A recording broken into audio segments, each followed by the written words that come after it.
এইসব কিছু 2 টাকার ওই যে দ্রোহের সেলিব্রিটিরা, যারা যখন এই নৃশংস নারকীয় আর্যিকর ঘটনা ঘটে অভয়ার লাশের উপরে দাঁড়িয়ে অভয়ার লাশকে পণ্য হিসেবে ব্যবহার করে যারা নিজেদের মার্কেটিং করেছে, নিজেদের হারিয়ে যাওয়া সেই সব ফেম ফিরে পাওয়ার চেষ্টা করেছে, ক্যামেরার আলোর সামনে এসেছে, যারা অভয়ার লাশকে সামনে রেখে নিজেদের বাণিজ্য করেছে, নিজেদের ধান্দা করেছে, নিজেদের মাল তুলেছে, আর একই সাথে তৃণমূলের কর্মীদের চটি চাটা বলেছে, মমতা বন্দ্যোপাধ্যায়কে অকথ্য ভাষায় গালমন্দ করেছে, তৃণমূল কংগ্রেসের প্রতিটা কর্মীকে গালাগাল করেছে। এখন তারা আবার তৃণমূলের মঞ্চে এসে গান গাইবে, নাটক করবে, সেটা মেনে নিতে হবে? সরি, আমি পারবো না। পরিষ্কার কথা বললাম, সরি, পারবো না। আমাদের কাছে আমরা যারা তৃণমূল দলটা করি, যারা সংসার চালানোর জন্য তৃণমূল করি না, আবার বলছি, যারা সংসার চালানোর জন্য তৃণমূল করি না, আবেগে দলটা করি, মমতা ব্যানার্জি অভিষেক ব্যানার্জিকে দেখে দলটা করি, তাদের কাছে কিন্তু এই ব্যাপারটা কোনোদিনই মেনে নেওয়া যায় না। ইতিমধ্যেই কুণালদা বক্তব্যটাকে তুলেছে, কুণালদা নিজের মত প্রকাশ করেছেন। আমার সহকর্মী সহযোদ্ধা আমার ভাই দেবাংশু ব্যাপারটাকে নিয়ে আলোচনা করেছে, বলেছে, আর আমিও বলছি সাধারণ তৃণমূল কর্মী হিসেবে, মমতা বন্দ্যোপাধ্যায় আমাদের মাতৃসমান, মায়ের সমান আসরে আমরা মমতা বন্দ্যোপাধ্যায়কে বসাই এবং তাকে শ্রদ্ধা করি, সম্মান করি। ঠিক একই ভাবে আমরা অভিষেক বন্দ্যোপাধ্যায়কে শুধু আমাদের লিডার না, আমাদের অত্যন্ত ভালোবাসার দিক দিয়ে কেউ দাদা কেউ ভাই হিসেবে দেখে। তৃণমূল দলটা আমরা আবেগে করি। যখন আরজিকরের এই নৃশংস নারকীয় ঘটনা ঘটে, তখন এই সোকল সেলিব্রিটিরা, কিছু 2 টাকার গায়ক, কিছু 2 টাকার মডেল, কিছু 4 আনার অভিনেতা, কিছু 2 আনার প্রডিউসার ডিরেক্টর, আমি আর তাদের নাম নিয়ে লজ্জা দিতে চাই না, রাস্তায় দাঁড়িয়ে নিজের সিনেমার প্রমোশন করেছে অভয়ার লাশের উপর দাঁড়িয়ে। ঠিক এখন যেমন দরিদা ক্রসিং এ রাত 8টার সময় সব ওই বাম অতিবাম সমর্থিত সিনিয়র ডাক্তাররা চলে যায় ক্যামেরাতে শুধু বাইট দিতে, ওই 150 গ্রাম পৌঁছে যায় শুধু বাইকটা দিয়ে ফুটে যেতে, ঠিক একইভাবে সেই সময় রোজ রাস্তায় নামতো যারা, যাদের কেরিয়ার শেষ হয়ে গেছিল, সিনেমা পাচ্ছে না, বই পাচ্ছে না, গান হচ্ছে না, মাচায় শো পাচ্ছে না, অভয়ার লাশকে পণ্য হিসেবে ব্যবহার করে আবার পরিচিতির আলোতে ফিরে এসেছিল। আর সেই পরিচিতির আলোতে ফিরে আসার জন্য তৃণমূলের কর্মীদের চটি চাটা বলেছিল। আমি ওপেনলি বলছি, সেই সময় লড়াই করেছিল হাতে গোনা 7-10 জন।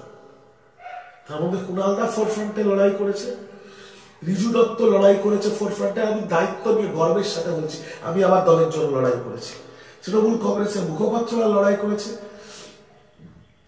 শশীদির মতো মন্ত্রীরা লড়াই করেছে, স্নেহাশিসদার মতো মন্ত্রীরা লড়াই করেছে, দিনের পর দিন টিভির পর্দায় গেছে।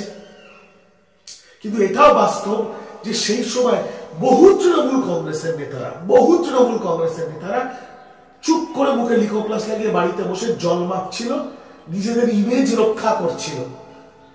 কিছু কিছু তৃণমূল নেতারা তো আমাকেও বলেছিল, তুই কেন বেকার লাইভ করতে যাচ্ছিস, তোর বাড়িও তো মা বোন আছে।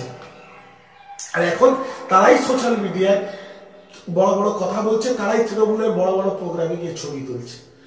আমি আর তাদের নাম করে লজ্জা দিতে চাই না, বাট এটা বাস্তব, আপনারাও জানেন, আমিও জানি, নেত্রীও জানে, সবাই জানে।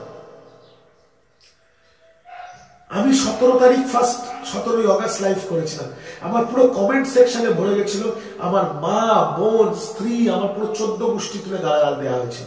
আমি তখন তৃণমূল কংগ্রেসের কর্মী মানে আমি রেপিস্ট, আমি তৃণমূল কংগ্রেসের মুখপাত্র টিভিতে যাচ্ছি মানে এমন ভাবে বলছিল যারা আমি ধর্ষণ করেছি, আমি খুন করেছি। সেই দিনগুলো আমরা দেখেছি, সেই দিনগুলো পেরিয়ে এসেছি। আর সেই দিন যারা আমাদের খিস্তি করছিল, সেই দিন যারা আমাদের চটি চাটা বলছিল, সেদিন যারা আমাদের নেত্রীকে, আমাদের দাদা, আমাদের নেতা অভিষেক বন্দ্যোপাধ্যায়কে গালাগাল করছিল, সেদিন যারা অভিষেক বন্দ্যোপাধ্যায়ের 11 বছরের ফুটফুটে মেয়েকে পর্যন্ত ছেড়ে দিয়ে গালাগাল করছিল, আজকে সেই সব মালগুলোকে তৃণমূলের নেতারা যারা বসে তখন জল মাপছিল, পাঁচিলের ওপর বসে পা দোলাচ্ছিল যে খাকনা মমতা ব্যানার্জি খিস্তি, খাকনা অভিষেক ব্যানার্জি খিস্তি, খাকনা তৃণমূল কংগ্রেসের কিছু রিজু দত্ত, কুণাল ঘোষ, অরূপ চক্রবর্তী, স্নেহাশিস চক্রবর্তী, শশী বাজার মতো কিছু নেতারা খাক, তারা তাদের পরিবারেরা খিস্তি, আমরা বসে বসে নাটক দেখবো। তারা এখন সব এই, আর যারা খিস্তি করছিল যে 2 টাকার অভিনেতা অভিনেত্রী গায়ক গায়িকারা, তাদের এখন ডেকে প্রোগ্রাম করানো হবে তৃণমূলের মঞ্চে, আর সেটা মেনে নিতে হবে।